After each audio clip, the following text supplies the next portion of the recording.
chers amis internautes, bienvenue sur le Grand Oral. Votre émission s'est spécialement déplacée dans la cité de Koubourou, à l'antenne régionale de Parakou, où nous sommes en ce moment sur l'espace Edmond Agua.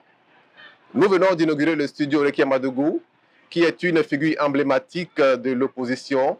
Mais cet espace en haut du bâtiment où nous sommes actuellement est dédié à une autre icône de la République, mais qui cette fois-ci est une personnalité de la mouvance, en l'occurrence le député Edmond Agua. C'est dit donc que nous n'avons pas de parti pris, comme l'exige notre corporation.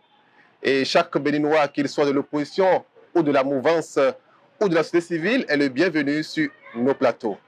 Alors, mesdames et messieurs, chers amis internautes, pour le compte du spécial Grand Oral, nous recevons pour vous l'honorable Abiba Wassangari, député, ex-député du Parti Les Démocrates. Honorable, bonjour et merci d'avoir accepté notre invitation. Bonjour, monsieur le journaliste.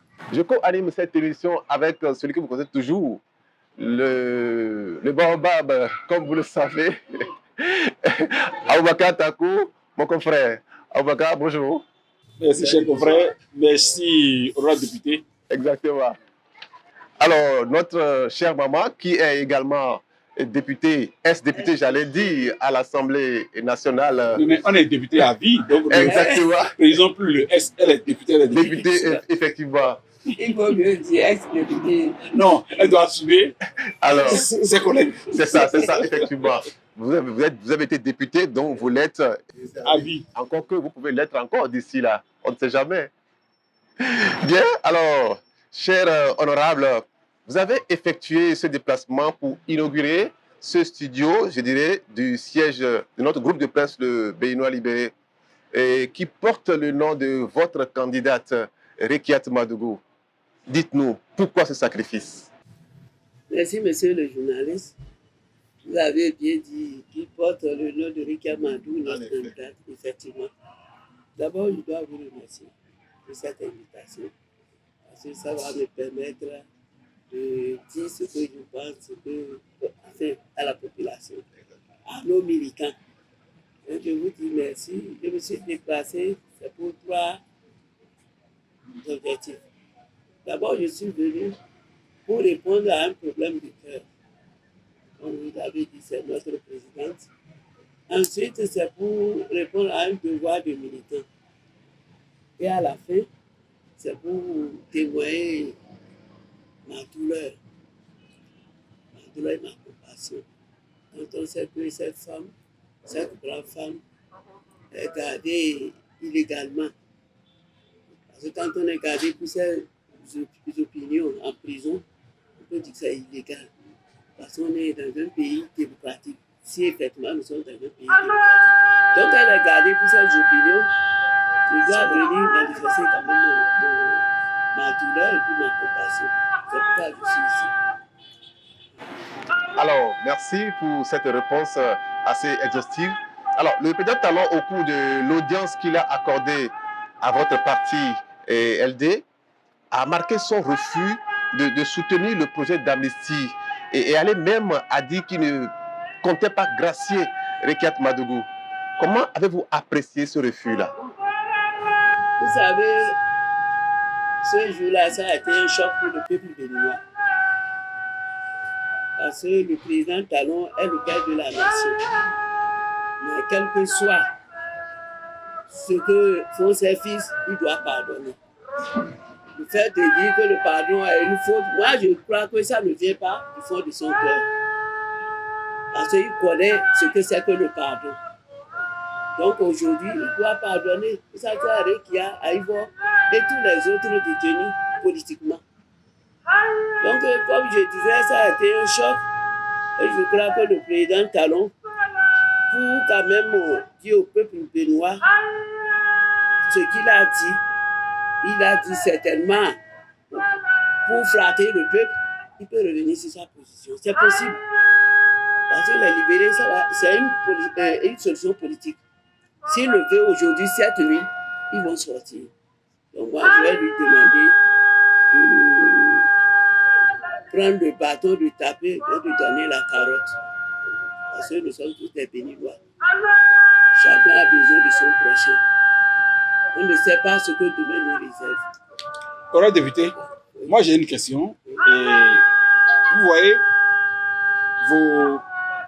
enfin, les membres de votre parti que le chef de l'État, le président Talon, a reçu, demandaient, ou du moins sont dans la dynamique d'une loi d'amnistie.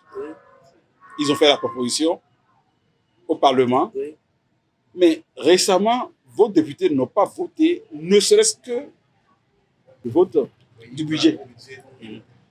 Ils auraient, de mon point de vue, et comme l'a dit d'ailleurs l'honorable Rachid Belwansi, au sorti de remerciement des BR à Ndali, il a fait remarquer que les demandeurs auraient pu concéder au chef de l'État le vote, ce soutien qui est un épiphénomène de fait, mais qui aurait été un soutien symbolique pour lancer l'alerte à l'endroit du chef de l'État que nous sommes partants pour soutenir certaines de vos actions et qu'en contrepartie, nous avons initié une loi d'amnistie autour de laquelle nous invitons vos députés pour nous soutenir. Ils ne l'ont pas fait. Comment vous voulez demander quelque chose à quelqu'un que vous ne l'aidez pas? Merci, monsieur l'auteur, le journal libéré. Je viens de dire tout à l'heure que le président Talon est le père de la famille. S'il veut vraiment libérer les gens, qu'on ait voté ou pas, il peut le faire. Là, il va montrer qu'il est le père de tout un chacun de nous. Par rapport au vote de budget, c'est vrai, les députés n'ont pas voté. Mais vous savez bien que vous savez ce qui se passe dans le pays. Et nous sommes de l'opposition. Vous avez les gens qu'on casse. Le problème de cela n'est pas totalement réglé parce que juste ici, les pierres sont sur les voies. Il y a trop de problèmes.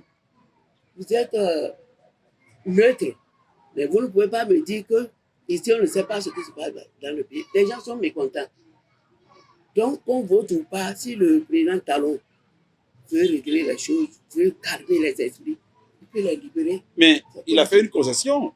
Il a promis instruire son ministre garde des Sceaux afin que les jeunes qui sont aussi en nombre soient jugés, afin qu'il soit permis de les gracier, parce qu'on ne peut pas gracier un détenu qui n'a pas été jugé. Donc le processus de jugement de ces enfants importe et relève du chronogramme. Bien évidemment, vous aurez souhaité, comme tout le monde d'ailleurs, que ça aille vite. Dans ces conditions, ne voyez-vous pas qu'il a fait un peu Geste à l'endroit de... On lui dit merci. Il faut qu'on voit il faut qu'on le concret. Il a dit merci. Moi, je ne suis pas allé vers lui, mais les gens étaient allés chez lui. Et cette fois-ci, je crois qu'il va le faire. Parce que lui-même, il a des enfants. Comme vous venez de le dire, il y a des étudiants qui ont perdu 3 ans. Il n'a pas intérêt. Parce que les gens qui perdent 3 ans, si après, ils ne font rien, ça devient des cas sociaux. Il ne faut pas que notre République regorge de cas sociaux. Ce n'est pas bon. Il faut amener tout le monde à travailler. Parce que même si avec des cas sociaux, son devoir, c'est de les rééduquer. Donc, quel que soit leur comportement, le président Talon peut faire ce qui est bon pour le peuple. Et il le sait. Honorable, ne pensez-vous pas, comme l'a dit tout à l'heure mon confrère, que lorsque vous êtes demandeur de quelque chose, il serait bien, d'accord, que vous aussi vous fassiez un geste à mon endroit pour que je me dise bien, ils réclament quelque chose, mais ils ont fait ce geste-là. Je peux en retour leur concéder ceci. Mais si tout ce que je propose, vous allez à l'encontre, comment est-ce que je pourrais avoir l'âme, je dirais, je serais peut-être disposé à accepter ce que vous me proposez? Il est notre papa, je le dis, je répète. Quel que soit notre comportement, s'il veut bien faire, il va le faire. Il est notre papa. Mais l'enfant qui peut-être ne fait pas tout ce que le papa demande, vous allez le sortir de la maison. C'est à vous de... Et que ça arrive l'enfant que le papa sorte l'enfant de la maison. Ah non. Là, il faut chercher à rééduquer ton enfant au lieu de le chasser. Mais si tu le sors de la maison, Si quelque chose, bon, d'abord, tu le sors de la maison, qui va l'héberger? Quand toi, le géniteur, tu lui dis de sortir parce qu'il n'est pas correct, qui va le prendre? Chez nous, on dit, celui qui met le serpent au monde doit le porter. Bien, c'est toi qui as accouché le serpent, tu le portes. Donc, le chef d'État, l'État est obligé de faire avec. Il n'a qu'à pardonner, c'est tout. L'enfant qui est récalcitrant, quand tu le prends au sérieux, il voit que son papa là, il veut l'aider. Il y a des enfants qui changent de comportement. Qui changent de comportement plus que ceux-là même qui écoutaient le papa. Donc c'est au chef de l'État de voir dedans comme on le dit. Honorable député, Oui. récemment, les jeunes étudiants qui sont en détention ont écrit une lettre à l'endroit du chef de l'État, lettre dans laquelle ils ont reconnu avoir été en faute et implorent la clémence du chef de l'État. Cette lettre lui est parvenue. On ne sait peut-être pas si c'est cela qui a motivé son accord de les voir en liberté. Est-ce que votre fille, Rekia Madougou, serait dans cette disposition un jour d'écrire au chef de l'État pour demander pardon? Bon, moi, monsieur le juge, s'il vous plaît, je ne peux pas parler à sa place. Parce que c'est une grande fille. C'est ma fille chérie. À un certain âge, il faut laisser l'enfant décider. Le chef de l'État l'a dit. À un certain âge, il y a des enfants qui prennent des décisions. Et leur père est obligé de suivre. Donc, Rekia est très mûre. Très, très mûre. Elle peut prendre une décision. Voilà. Bon, moi je comprends.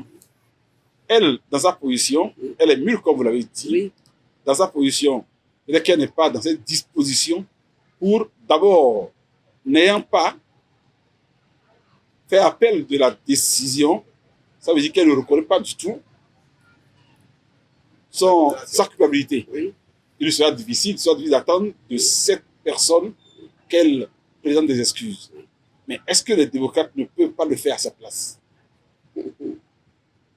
Parce que, comme l'a dit toujours l'article Belvansi, dans une démonstration très fournie, il disait que certains cadres du Parti des démocrates ne sont pas en train d'œuvrer pour voir leurs camarades sortir et voir les autres revenir au pays. Est-ce que c'est vrai? Bon, c'est lui qui le dit. Et peut-être c'est pourquoi il le dit. Ce qui est sûr, les démocrates veulent que les exilés et les prisonniers politiques sortent. Et les exilés, les démocrates font quoi pour ça? Concrètement. Bon, parce qu'on n'a pas voté le budget. Non. Sinon, on fait des actions. Je n'ai pas besoin d'énumérer ça ici. Et vous le savez bien, c'est parce qu'on n'a pas voté peut-être le budget. Mais on fait des actions. La preuve que quand le président Talon a invité notre président du parti, il est allé, non? Et il disait qu'il n'irait pas. Mais il est allé parce que c'est le chef de l'État qui l'a appelé. Il est allé. Oui, il a appelé, me semble-t-il, parce que le président Yahi a saisi les instances régionales pour connaître de la question, de la lumière qu'il faut avoir dans la question de la liste électorale. Oui. Le président Talon a acté, il les a reçus. Est-ce qu'il n'y a pas moyen d'entreprendre un type de pression de ce genre autour de Rekia Madougou, de Joël Aïvo et consorts, et dans le même temps, au profit des exilés politiques? Est-ce qu'il n'y a pas cette dynamique que vous allez enclencher à votre niveau pour faire entendre raison au président Talon? Je crois que je vous ai bien compris. Mais nous sommes en train de prendre des dispositions. Je ne vais pas étaler ça ici. Nous sommes en train de prendre des dispositions. Dispositions pacifiques? Et pas pacifiques. On va sur des voies légales. Il n'y a pas de brutalité. Pacifique. Le président du parti a écrit. Tout le monde sait aujourd'hui ce qui se passe. Des élections où l'opposition n'a pas de représentants. C'est ça, il a demandé que les gens viennent voir. Parce qu'il ne veut pas qu'il y ait de dérapage après.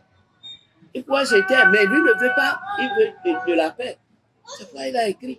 Si aujourd'hui les gens interviennent, on s'entend, les démocrates sont représentés au niveau des bureaux de vote, mais partout, on peut régler. On ira aux élections, celui qui a gagné, il a gagné. Mais quand c'est comme ça, même s'ils ont gagné, nous on va dire qu'on a volé. Et si on gagne, on peut nous voler aussi. C'est pourquoi il a écrit.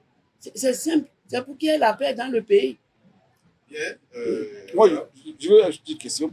À l'échelle des priorités, aujourd'hui, les démocrates veulent-ils la libération des prisonniers, le retour des exilés ou une transparence dans les élections à venir? En termes de priorité, qu'est-ce que vous voulez? Les élections, c'est dans 2 ans. Oui. Le président, il peut les libérer aujourd'hui ou bien demain. C'est dans 2 ans, les élections. On a la priorité qu'il les libère. Comme aujourd'hui, s'il veut, il va le faire, c'est politique. Les élections, c'est dans 2 ans. Et on verra. Très bien, honorable. Alors, lors de la rencontre, comme nous l'avons tous constaté, le président a refusé la loi d'amnistie, de soutenir la loi d'amnistie et également de gracier notre cher compatriote Eket Padougou. Et également, il a tourné dos au travail du groupe GTDA qui avait décidé qu'elle soit libérée par rapport immédiatement, effectivement. Mais voilà, malgré toutes ces démarches-là, le président est resté intransigeant. Alors, selon vous, quelle est la démarche à dire? Quelle est la suite? Qu'est-ce que vous comptez faire maintenant? Par rapport au groupe de travail, comment vous appelez ça? GTDA. Il a tourné dos. Moi, je crois que ce n'est pas bon pour le pays. C'est pas bon pour le pays. Ça veut dire que la démocratie a un problème au Bénin. C'est pas bon pour le pays. Ça là, ce n'est pas bon pour le pays, ce n'est pas bon pour lui-même. Personne ne connaît pas Québec. Pas bon pour le pays. Donc, selon vous, il aurait dû accepter cette... Il aurait dû accepter. Il aurait dû accepter. Qu'est-ce qu'il jette? Il aurait dû accepter. Aujourd'hui, c'est Rekia. Demain, ça peut être un autre. C'est ça. C'est pas bon pour notre démocratie. Au cours de cette inauguration, tout à l'heure, nous avons remarqué que la candidate Kamadougou a envoyé un lot de Bibles, un lot du Saint-Coran à l'endroit des religieux. Oui. Elle est de Parakou. Que font les membres de la communauté musulmane de Parakou à l'endroit du chef de l'État, Patrice Talon, à ce profit? Je crois que, je ne sais pas si vous avez à écouter, les gens, leur force, c'est la prière. Les religieux de Parakou. La force qu'ils ont, c'est la prière. Parce que quand Dieu décide, personne ne peut dire non. Oui, mais est-ce qu'ils ont demandé une audience au chef de l'État? Bon, ils n'ont pas demandé. Qu'est-ce qu'ils attendent? Bon. Peut-être ils le feront. Ils le feront. Parce qu'eux-mêmes, ils ont besoin que la fille soit libérée. C'est leur fille. Ils peuvent le faire. Mais le chef de l'État, je dis, je répète, n'a pas besoin d'attendre tout ça. C'est que c'est ce que le peuple veut. Il n'a pas besoin d'attendre qu'on le supplie. Non. Le peuple qu'il a mis là, il doit quand même faire quelque chose pour que ce peuple-là soit content. Et c'est de libérer les prisonniers politiques et que les autres reviennent de l'exil. Bien, honorable. Il y a une chose que je n'arrive peut-être pas à saisir, que vous allez nous expliquer. Alors, les députés n'ont pas besoin forcément du président Patrice Talon pour voter la loi d'amnistie. Bien. D'accord? Parce qu'ils peuvent, bon, si ce sont les députés, ils peuvent décider de prendre cette loi, d'accord, en adéquation avec les députés de la mouvance qui sont au Parlement pour voter cette loi et sortir notre compatriote Padougou et tous ceux qui sont en prison, également les exilés, pour qu'ils reviennent au pays. Alors, pourquoi est-ce que les députés LD n'arrivent pas à s'entendre avec les députés de la mouvance pour choisir, pour voter cette loi, même si le président dit qu'il ne soutiendrait pas cette loi? Pourquoi est-ce qu'il n'y a pas cette harmonie-là pour sortir les compatriotes, puisque eux-mêmes, les députés de la mouvance, disent qu'ils sont pour cela? Qu'est-ce qui cloche? Qu'est-ce qui ne va vraiment pas? Si on y a des qui sont pour ça, c'est très bien. Mais je vais vous dire que l'autre député, quand même, essaie de parler aux autres. La preuve que cette loi est retenue pour être programmée. elle sera programmée, maintenant elle sera volée. Ils continuent le travail. Parce que ce qu'on demande, c'est pour tous les Béninois. Ils se parlent entre eux, les opposants et les mouvanciers. La loi est programmée. Et par la grâce de Dieu, elle peut être votée. Si elle est déjà programmée, ça veut dire qu'il y a un pas. Ça veut dire qu'entre eux, ils se parlent. On va toujours continuer à prier pour que ça soit voté, c'est tout. C'est pour le bien. Là, c'est un souhait que vous émettez. Et si éventuellement ce souhait-là n'était vraiment pas, c'est-à-dire n'aboutissait pas, vraiment, qu'est-ce qui sera la suite concrètement? Parce que là, ça l'est un peu compliqué. Elle ne va pas être compliquée. On va toujours demander au président Talon de libérer les gens. Parce qu'on n'a pas besoin de cette loi-là, si vraiment il veut libérer. On a introduit, on va voir si c'est bon, s'il ne vote pas, on va encore retourner vers lui comme d'habitude. Laisse tes enfants. Vous êtes la mère Oui, de Recep Madougou oui, et pour une femme, vous êtes aussi la mère du chef de l'État. bien sûr. Je veux que vous lanciez un message public à son endroit ici. Ce qui vient de votre cœur. Donc, moi, je vais demander au président Baptiste Talon de voir les difficultés de ses enfants. Et je vais demander que Dieu touche son cœur. Parce que son cœur est touché, même si nous peut dire de la libérer. Et je vais lui dire que tous les enfants que nous avons à la maison, eux tous ne nous écoutent pas. Il faut qu'ils prennent en compte cela.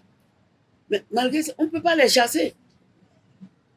Il n'a qu'à tout faire, qu'il laisse tout ce qui s'est passé. Il n'a qu'à les libérer. Lui-même, il verra, le jour où il va libérer les prisonniers, les autres vont rentrer. Il verra comment le peuple va le prendre en triomphe comme lui-même le souhaite. Donc, on n'a qu'à les libérer, c'est simple. Bien, d'accord.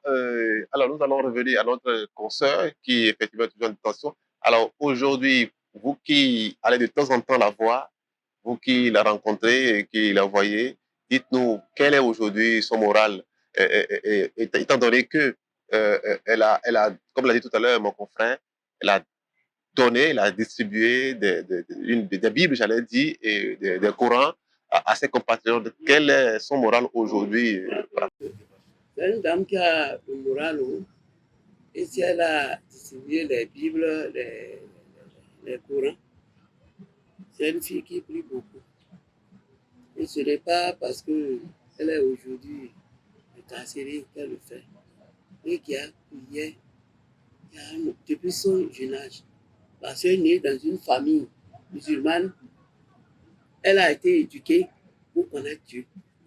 Donc elle le fait seulement que, on peut dire qu'aujourd'hui, elle a plus de temps. Si c'était une femme qui se bat beaucoup, aujourd'hui, elle est incarcérée, elle a plus de temps pour passer à Dieu, c'est tout. Sinon, ce n'est pas la détention qui a fait qu'elle est en train de prier. Non, elle est née dedans. Elle priait avant même qu'elle soit arrêtée depuis son jeune âge. Donc c'est pour dire aux autres, continuez à prier. Dieu peut faire beaucoup. C'est ça. Bien, cher honorable, nous sommes pratiquement à la fin de notre émission. Votre mot de la fin, si vous avez quelque chose à ajouter. Je vais demander au président Baptiste Talon, comme je l'avais dit, de regarder. Ce sont ses enfants.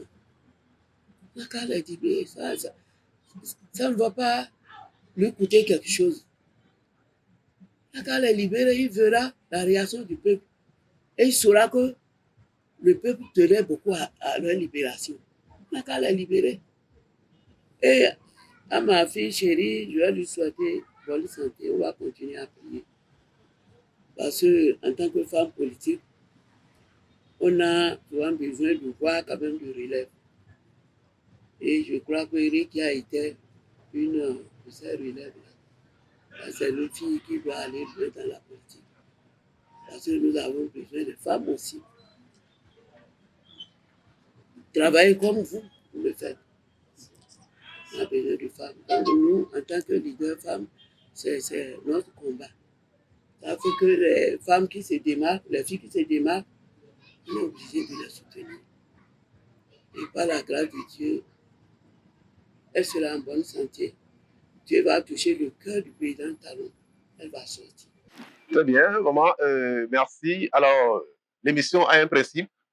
À la fin, nous permettons à notre invité de poser une question à laquelle nous allons répondre.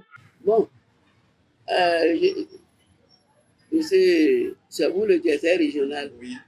Est-ce que vous êtes prêt pour recevoir tout le monde, même ceux qui viennent de nos communes?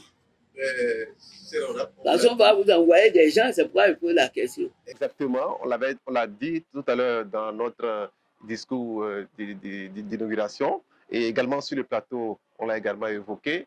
Nous sommes une maison de médias et nous sommes ouverts à tout le monde, à la mouvance, et à l'opposition, aux religieux, endogènes comme importés. Nous sommes ouverts à tout le monde. C'est une maison qui appartient aux Béninois et donc qu'ils viennent du sud ou du nord, de l'est ou de l'ouest.